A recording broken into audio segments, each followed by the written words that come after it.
It was almost midnight when Ethan boarded the bus. He had missed his regular ride home, and this was the last one for the night. The bus looked unusually empty for a Friday evening, except for 3 other passengers: an old woman knitting, a man in a dark hoodie sitting at the back, and a little girl by the window who seemed too young to be traveling alone. The driver, a tall man with hollow cheeks and tired eyes, didn't say a word when Ethan stepped on. He just gave a slow nod, as though acknowledging Ethan's arrival. Ethan slid into a seat halfway down the aisle. The atmosphere felt wrong. The lights flickered overhead, and every time the bus stopped, Ethan realized something strange. No one got on and no one got off. Stop after stop. The bus halted, doors opened, but no passengers entered. The city outside grew quieter, the streets darker, until it seemed like the bus was traveling through an empty world. The old woman suddenly stopped knitting and stared straight at Ethan. "You shouldn't be here," she whispered.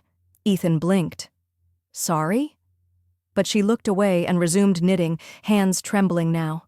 A chill ran down Ethan's spine. He checked his phone. No signal. Battery at 3%. Perfect. Minutes later, he noticed the little girl by the window was now sitting closer, without ever walking down the aisle. She just appeared 2 rows ahead, still staring out the window, humming a lullaby under her breath.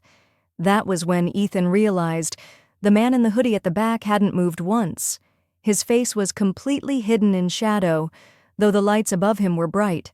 It was as if the darkness clung to him unnaturally.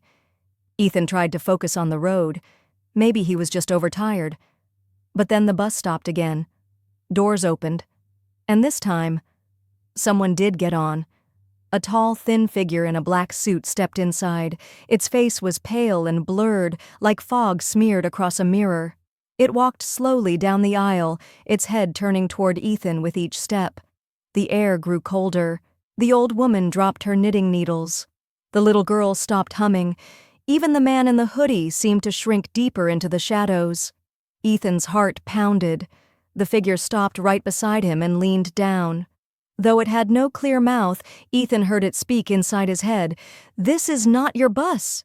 Ethan shot up from his seat, stumbling backward. "What do you mean?" he shouted. The figure tilted its head. "The living should not ride with the dead." Suddenly, Ethan noticed something horrifying. The old woman's knitting yarn was tangled around bones, not wool. The little girl's reflection in the window showed an empty seat. And the hooded man wasn't a man at all. His hood slipped, revealing a skull grinning in the dark. Ethan screamed and ran toward the driver. "Stop the bus, let me off." The driver finally spoke, voice hollow and echoing. "You boarded when you shouldn't have. Now you must ride until the end." The figure in the suit placed a hand on Ethan's shoulder. The world spun. His vision blurred. He felt himself being pulled, not physically, but out of himself. And then he saw it. His own body slumped lifeless in the bus seat. The driver's voice echoed one last time. "Welcome aboard, passenger." The lights flickered out. The bus rumbled into the darkness, carrying its newest